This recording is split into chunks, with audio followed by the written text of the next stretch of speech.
Just before we get into the main episode, a quick message from a friend of OnFARM recorded in her tractor cab.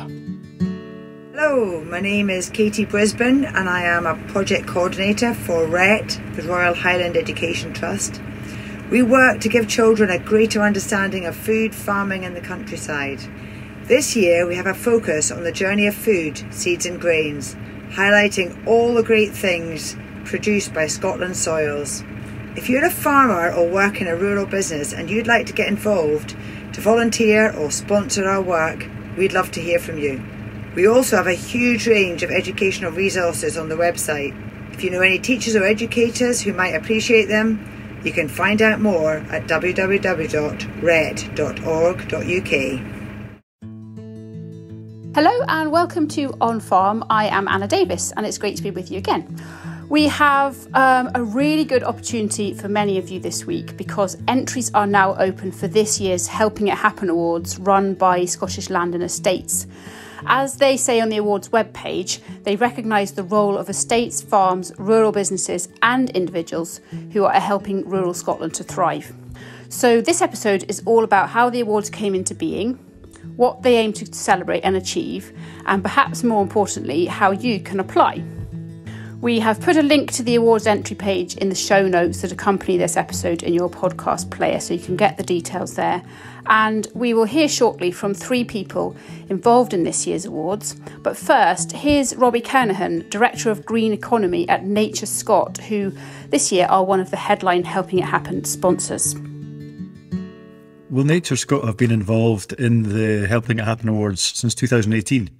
And they're really just a chance to come together and celebrate all of the fantastic practice that goes on in rural Scotland. We celebrate our landscapes and nature in Scotland and are very proud of them. So it seems only appropriate that every now and again we get a chance to showcase all of the good work that goes on.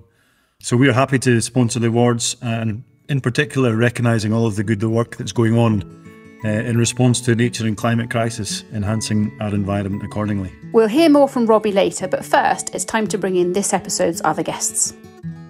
My name is Ronnie McRae. I'm the Chief Executive of the Communities Housing Trust. I'm Lucy Label. I'm a community engagement and marketing consultant, and I also sit on the board of Scottish Land and Estates. My name is Sarah Jane Lang and I am the Chief Executive of Scottish Land and Estates. Part of Scottish Land and Estates' role is to highlight the positive contribution made by our members to communities, to businesses and to sort of a vibrant rural Scotland. And a few years ago, we were discussing internally about the case studies that we had, the stories and how we get them out there. I spoke to, at that time, Ramsay Smith from Media House, who was our comms advisor. And as all good comms professionals do, they take a good idea and they make it even better. And he came up with the Helping It Happen strapline. And to begin with, it really was just a campaign to gather stories, share them with politicians, with the media, get the good news stories out, because it did seem at the time that all the media wanted to do was kind of cover the tiny amount of kind of bad news stories. And the media weren't looking for the good news. And we also had members who were doing fantastic things, but were terrible at blowing their own trumpet, celebrating success. But we were delighted with the interest that members showed in the kind of campaign. So when they started doing that, we kind of thought there's a germ of an idea there for an awards scheme. I still remember we had 40 people in a room in Edinburgh with myself and Doddy Weir handing them out. And within a year, it had just snowballed. It really captured the imagination of members, but also of our partner organisations, because I think that's one of the strengths. It allows our partner organisations to highlight the work that they do, whether that's on conservation, on education, communities. So it allowed them to be public about the fantastic projects they were doing. And we don't limit it just to SLE members. It's very, very inclusive. So, we open it up to anyone who's a success in rural Scotland. Yes, I think when we come to talk about some of the previous winners and what they've done, that will become obvious. I think that it's not just SLE members, it's any rural business or individual or community or enterprise doing great things out there in Scotland. And I think that's really important to be inclusive. Interesting point you made there, though, that I think Scottish people in general, but perhaps particularly rural Scottish people, are very humble and modest. And you said there that there are a lot of people doing great things, but they don't tell the world about it because of that humble nature. Lucy, do you think that these awards help that, to allow people to get these stories out there? And if so, why is that important? I think, the fact that Sarah Jane talks about the evolution of it, even in year one of helping it happen, I think quite a lot of people didn't even recognise that what they were doing was special. And I think it probably took the Scottish Land and Estates team to go out and point out to them all of the amazing things that they were doing, and actually that these were award-worthy. So I think not only is it about telling other people, but it's almost about letting people stop and take a minute and celebrate what they've achieved, because we tend to focus on what's next and what more we need to do, and we don't necessarily stop and pause and go, gosh, we've come a long way, or gosh, we've achieved a lot. And I think helping it happen is what allows everybody to sit and do that, and I think it's great. Ronnie, coming to you are presiding over an organisation that is a past winner. Can you tell me a bit about why you entered and what that meant, and how winning has made a difference to you? Yeah, well, I think as Sarah Jane and Lucy are just talking about there, we're all very busy. We're all trying to get things done in the rural areas. There's a huge amount of innovation, huge amount of positive stories, but we were always too busy to lift our heads and really take stock of what positive things are happening. So this is a great outlet. We've been lucky enough to get a bit of assistance now on the marketing and getting the good news stories out, and I think it's hugely important. It creates an awful lot of confidence in the rural areas, because really the opportunities are huge to do a lot more. Really positive work already happening, a lot of good news stories. We're just scratching the surface on the good news stories just now.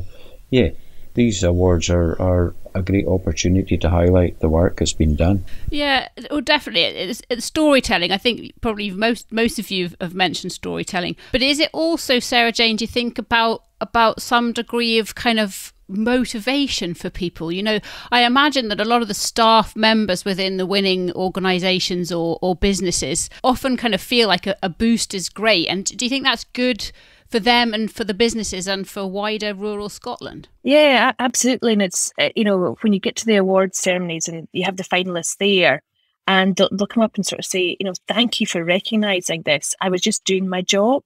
They are really, really grateful that someone finds them special. And I find that humbling, because when you look at, the wealth of talent and expertise that, we're celebrating, it's hard to believe that they don't realise just how special their stories are. And what it does, it inspires others.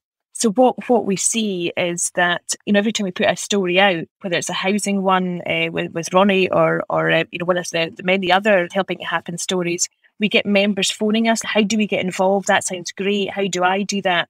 So it inspires their peers, as well as giving back to the people who have done the fantastic work in the first place. Yeah, and I think probably all of us to some degree, and many other people that we know across the rural sector in Scotland, are all about trying to give the rural sector a stronger voice and to be heard. So Lucy, in terms of sort of rural Scotland PLC, what do you think these awards are able to achieve? I think, as Ronnie alluded to, everyone is so busy, and not everybody has, a big marketing machine behind them or that resource. So this is a real opportunity to promote what we're doing and why it's really innovative, and why people across rural Scotland are making a real difference, and for them to raise awareness of what they're doing and of their organisation. And essentially, it's a big marketing boost for the individuals, but also, as you say, Rural Scotland PLC, so to speak. Now, at some point today, I'm going to have to read out a list. I tried to think of a clever way of doing it, and I don't think there is one, because I think it's important that we do highlight all of the categories. So I'm going to go through them, and then I'm going to pick on Ronnie, I think, again, to talk to us about housing in particular. But these, I think it just highlights that the Helping It Happen Awards cover pretty much everything that goes on in rural Scotland. And again, when we come to talk about some of the past winners, again, as Sarah Jane highlighted, these are across the board. They're not just people who own large estates in Scotland, as some people may inaccurately assume. They're businesses that are doing great things across every single facet of rural life. And I think that's so important. But in the list, there are 9 categories, and they cover conservation, education, enhancing the environment, innovation in farming, combating climate change, rural business, rural housing, tourism and visitor management, and communities. So I actually challenge anybody to find any kind of rural business that doesn't fit into one of those categories and therefore is relevant and eligible for these awards. But Ronnie, when it comes to housing, can you tell us a little bit even just about some of the challenges facing rural housing in Scotland and why an award like this helps to perhaps raise awareness?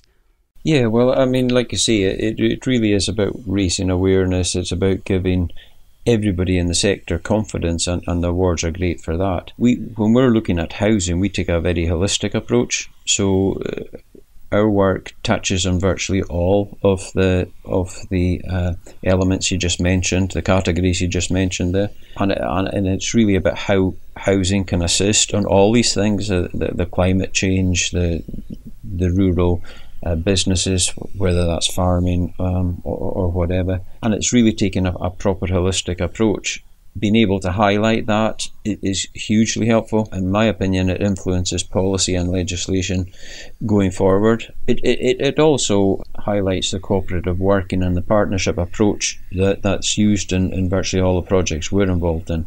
And like I say, that goes across all portfolios and all sectors, which is hugely important in rural areas. Well, yes, and I think not something that's actually covered enough in the media, and there probably isn't enough of an awareness. And so I think anything that the Helping It Happen Awards can do, as Sarah Jane said at the very beginning, to tell some positive stories about what's happening. You know, I get fed up reading all the negatives about rural Scotland and all, you know, landowners are doing this, farmers are doing that. It's really time to change the narrative, and the Helping It Happen Awards are a key cog in that wheel. Sarah Jane, I'm absolutely not asking you to pick a favourite here, but I suppose in the current climate, you know, which of these 9 awards kind of is standing out for you at the moment in terms of being relevant to what's going on right now in terms of rural Scotland? So if Ronnie hadn't already covered housing, I'd have picked housing. We had our annual conference yesterday, and it was homes at the heart of rural communities, because of, you know, what we're talking about is people. So none of this happens without people, and people need homes to live in. That's, you know, for me, that's central. It's really difficult to pick, because let's say, you know, you mentioned, Anna, that, you know, that there's very few things happen that couldn't fit into one category. And what we often find is that we get an amazing project that could fit into 5 or 6 categories, because it has a kind of sort of multifaceted approach. You know, they're dealing with climate change, they're you know, creating new homes, but they're definitely creating new businesses, they're working in the communities. So I think for me, it's the stories that kind of tick more than one box and could be kind of multiple category winners, you know, that really kind of stand out for me and for the judging panel. And if I could just give a little bit of a plug to the judging panel, because it's not just all internal. We have fantastic organisations like Scottish Enterprise, RAS. We have, you know, so we have people who really know what rural Scotland is all about, judging. It's not just a case of us patting each other on the back as rural landowners and rural businesses. And I think, again, the thing that comes through every year is that kind of multifaceted, you know, people aren't just pigeonholing themselves into one category. They're you know, pushing forward fantastic projects that tick all the category boxes. Lucy, you work a lot with rural communities, so you kind of know what's going on the ground. And again, not picking favourites, but is there anything that's kind of standing out for you this year in terms of the 9 categories and what might just be relevant to what's going on in the world or in the news or in you know, rural life? So I'm going to dive in with a favourite. I'm not sitting on the fence. I think for me it's the education piece. It's the involving young people. And I know it's a cliche, the whole, you know, this is the future. But even yesterday, in the context of housing, we were talking about them a lot at the conference, because actually, when we're talking about long-term planning, which is what a lot of SLE members are doing, we're not necessarily making decisions for the short term. So the children at school at this stage are actually the people that are going to benefit from the decisions that are being taken now. So I think it's anything that organisations can be doing to go into schools or to engage with people. And I think yesterday was the Border Union Schools Day in Kelso, and these initiatives are amazing. They're an opportunity for us to highlight to children who perhaps aren't as embedded in rural life as we maybe are, that they can be involved in the future, what these decisions mean for them, how they can be involved in decision making. And that came through in terms of community engagement, whether that be for housing or woodland creation or whatever it might be. Young people have a lot of opinions, and it's brilliant to be hearing them. So that's the thing that I'm really excited about when I see the examples of people going and bringing our young people with us, so to speak. One thing that crops up a lot within our podcast, but within the rural community in general, is the, shall we say, hammering that rural landowners, farmers often get with regard to climate change, and again the need for positive storytelling. So Sarah Jane, you've got many actually categories that kind of envelope that, but in particular conservation, enhancing the environment, and then specifically combating climate change. Why do you think these three or more categories are so important right at the moment? It's a really good question. We used to have a category called green business, because of course that was the kind of, dare I say, the old label for businesses which were taking extra steps to be ecologically or climate friendly. I think that, the reality is you've got lots of kind of things happening, whether it's COP26 or sort of external factors. But the reality is that the way people are managing their land is increasingly looking at how they can work alongside nature. So whether that's nature in terms of the wildlife, whether that's nature in terms of the soil, or whether it's a kind of combination of it all. We often talk about, integrated land management, rural stewardship, long-term sustainability, and these are just all buzzwords kind of thing. What we're really talking about are people working with nature for the long term, as Lucy's already said, for the next generation. And I think it's one of the reasons that we do have a number of categories, because there is just so much happening across Scotland in relation to this. And it's one of the areas where we often have to kind of encourage people. Because we're visiting estates, we're visiting farms, we're seeing businesses, and we'll be like, "My goodness, this is absolutely great!" And they're like, "Yeah, no, we've just created this wildlife pond, or we've just changed our approach to farming, or we've just reduced our carbon footprint." And they just see it as a normal part of changing their business, adapting, making their businesses more resilient, without realising just how special the action they're taking and how inspiring that is. So there's so many examples across Scotland, and we just need to encourage more and more people to kind of pop their hands up and say, "Yeah, I'm doing a great job," and that success should be celebrated. And then, as we've said, you're then actually facilitating them to tell that story, because you're producing case studies after the awards have completed. And actually, so therefore, the businesses don't have to do that themselves. They, again, overcomes their modesty because somebody else is writing the great things about them on their behalf. All positive. And well, Lucy and I actually both live in East Lothian. So when I was reminding myself of the past winners of various categories, it was very encouraging to see the East Lothian Countryside Volunteers in there as a past winner. Ronnie, a question for you. We hear a lot, and in fact, last week's podcast was all about agritourism. So tourism and leisure within rural Scotland is massively important. Does it conflict at all with the housing category and what you're looking to achieve? How do the two of them work, kind of, I suppose, in sync or partnership with each other in order to be celebrated? It's about balance in most communities. Obviously there's the issues well discussed about Airbnb, etc. And when the balance goes wrong, that's not great for a community. But I think given the range of options now and solutions, communities, when you work cooperatively together in partnership, and that's everybody, that's landowners, the estates, the businesses, the service providers, and all the different community bodies, you can redress the balance and make sure it works for everybody, because tourism is a key employer and economic driver in most communities, especially rural communities. So it really is down to cooperative working and using some of the solutions that are out there to make sure the balance is right. Scotland wouldn't be where it is without tourism and without the fantastic effort that everybody puts in. Lucy, one of the previous winners of the Community Award was the Ayrshire Food Hub. they were also recognised last year for kind of continued contribution during lockdown. How much do you think these awards contribute to kind of helping with perhaps the more disadvantaged people in rural Scotland? Because, let's face it, that not everybody is living the lifestyle that they might choose, and some people, particularly at the moment, are really struggling. I think actually what this does is encourages more people to get involved and support those that need the support. I think for those who perhaps haven't necessarily thought what they might be able to contribute, this will raise awareness with them. But I think also for the people who are already doing it and taking the time and are by no means doing it for recognition or praise, but rather to support their community because they're part of it and they want to see it thrive and they want to see people bounce back. I think as well, there's an awful lot of compassion out there, and I think people recognise that we're all just a couple of days away from it being us if something doesn't quite go to plan. So I think actually what this does is gives a big pat on the back to the people that are playing a part, and perhaps encourages other people to play a part as well if they're not already doing so. And I think a lot of what Helping It Happen recognises is partnership working, so how different groups of people or individuals or organisations can come together for a kind of collective aim.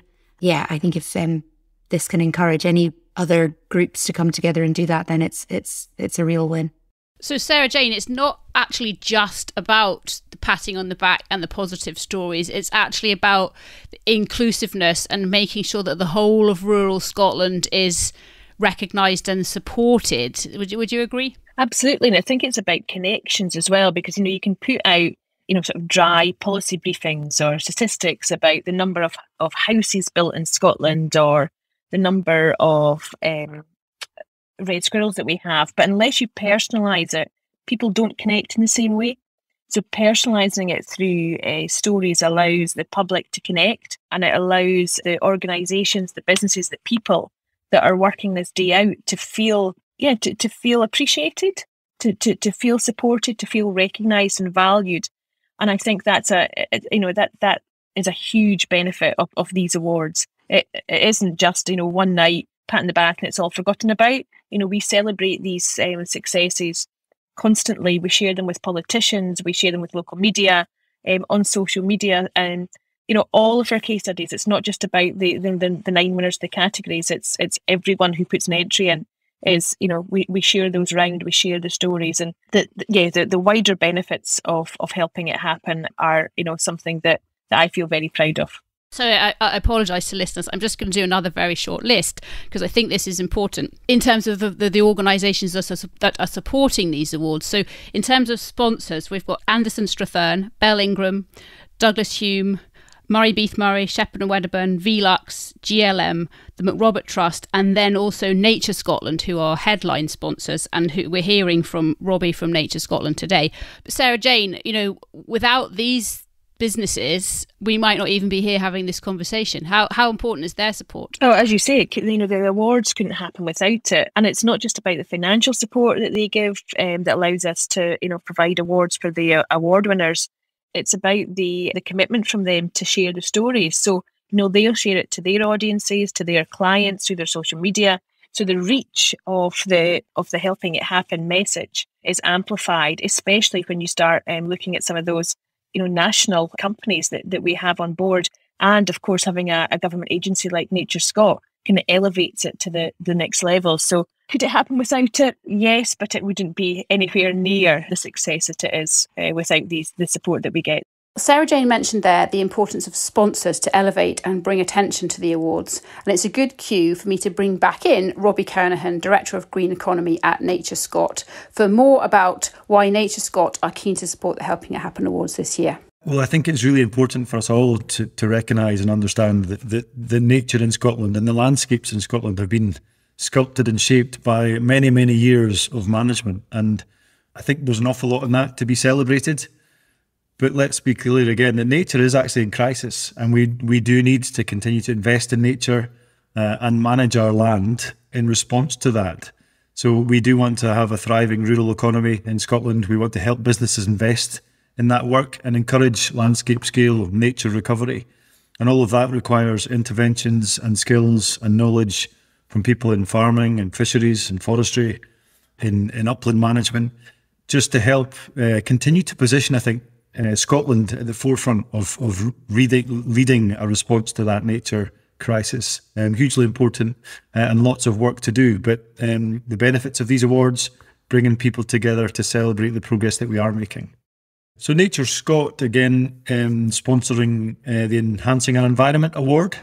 This award in particular recognises business that are doing that vital work to tackle the loss of nature and address the climate change crisis as part of their business strategies.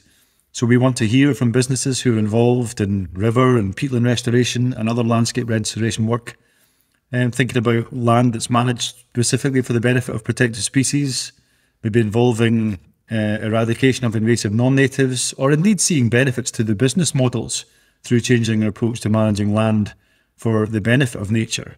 And over the years, we've seen many great projects. Last year, Pat Wilson Farms at Loch Rosk and Wester Ross, I was actually just there last week, looking at all of the peatland restoration work they've been doing, up to 2,000 hectares of restoration on degraded peatlands and native woodland projects.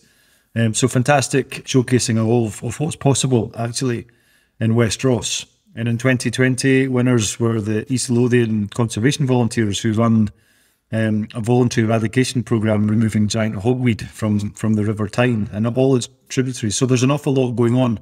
But we're encouraging others to come forward, because I think it is important that we can and do shine a light on all of these great projects to help others understand what's happening, but also what more we can do. And I think this is a bit of a clarion call from me, really, to continue to recognise that we need to do this work. We do need to enhance our environment, and we need to do more. But coming together and celebrating everything that's going on, I think that's a really nice thing to do, and one of the benefits that we see of this particular award. Thank you again to Robbie Kernahan.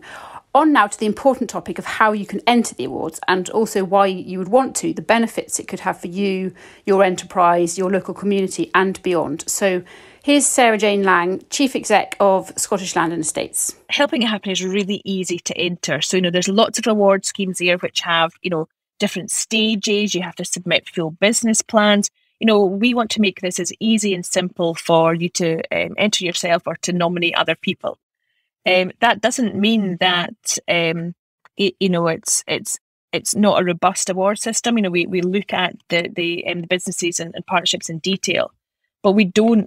Ronnie said earlier, people are busy, so why would you put them through hours and hours of additional work to apply to the award? So ease of entry is something that Scottish Land and Estates has worked very, very hard to maintain.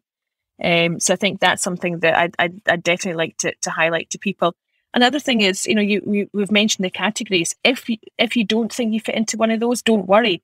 Send your good news stories in, because as well as us kind of looking where you might fit, we have usually had special judges, the judging panel awards. That's usually happened each year, where someone doesn't quite fit into one of the categories, but they are just so special that we want to celebrate them. So those special judging panel prizes are now a kind of routine feature of the Helping It Happen Awards. And I would like to reiterate again that effectively, as long as you are operating in rural Scotland, you are eligible for this. We've got winners that include, yes, estates, Rothimercus Estate, but also Pelham Farm, the Ethical Dairy, Ogilvy Spirits, kind of a personal favourite of mine, won't tell you why, Fask Forestry. This is like, when you go onto the website, which you can do, obviously, and look at all of the past winners, the breadth is just astounding, actually, and I think that's just really important. So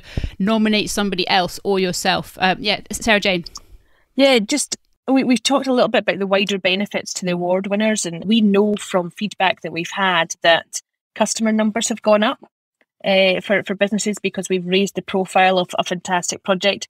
We know that it's actually helped open doors for funding, because you're an award-winning project. So when you apply for funding for the development or extension or something else, people sit up and take notice. Again, it's created profile, it's created local support. So the knock-on effect for projects and businesses which are recognised is something that certainly shouldn't be underestimated. Mm-hmm. And you don't just have to win to see that benefit. You know, even if you're shortlisted, you know, there's still a lot of output that goes on, and a lot of more people will become aware. So it's not just about awarding a gold medal, it's about all of the other medals as well. Absolutely. And, you know, I think I said earlier on that there was a feeling when we started this that the press wasn't interested in good news stories. And my goodness, that can be further from the truth. You know, every year they're clamouring, especially the local media, you know, both print and radio and TV, you know, to sort of say, like, let us know about the finalists, who are they? We've had them, you know, interviewed, whether that's been some of the young people or some of, you know, all the projects involved. So the press, especially the local press, just really lap up these good news stories. They want to help celebrate success now. So thank you very much, all of you. Before we sign off, I suppose the practical point of today is these are easy to enter. You know, for a fairly modest investment of time, you could be seeing increased visitor numbers or whatever it might be that's relevant to your business. So this is hugely important, I think. And so all you need to do is to Google Scottish Land and Estates. You'll go to their website, and actually I have to say it's an incredibly easy to navigate website. Once you're on the website, you will with great ease find the Helping It Happen page, and it's all laid out for you very clearly as to how you can enter or how you can nominate. And there is also information about each of the categories, and I think pretty much all of the previous winners, and a case studies of them, so you can see what they've done. You don't benchmark yourself against them because you're different, but you can at least get more of a flavour if you're not already familiar. And the deadline is at the beginning of July, so you have a good chunk of time to get that done. Although if you're anything like me, you'll be doing it at like 7 o'clock the night of the deadline. So it's very easy to do, and I hope that we've really highlighted the benefits of doing so. So I think it's a fantastic initiative that Scottish Land and Estates do, and hopefully it's good to highlight not just the work of rural businesses, but also to highlight the work of Scottish Land and Estates, because a lot of these businesses really rely on you to support them, and so hopefully it's got that dual function. But thank you very much, all of you, for your time, and I hope everybody's enjoyed listening. And please, you don't even have to put pen to paper because it's all online, so please, if you can't nominate yourself, go and nominate somebody else, because it's really worthwhile. So that's it for this episode of OnFARM. Huge thank you, as always, to Sarah Jane and Lucy from SLE, and to Ronnie McRae from the Communities Housing Trust, and of course Robbie Kernahan of Helping It Happen Awards sponsors Nature Scott. Please do apply. Good luck to you if you do decide to jump in and give it a go, or even to nominate somebody else. So good luck, and please don't leave it to the last minute, as tempting as that may be. A reminder before we go that the OnFARM podcast is made by Scene&HerdPR and Marketing, so you can talk to us anytime if you have any marketing or communications queries, and of course if you want to know how you can get involved in the podcast, either through sponsorship or further development. So bye for now, and thank you for listening.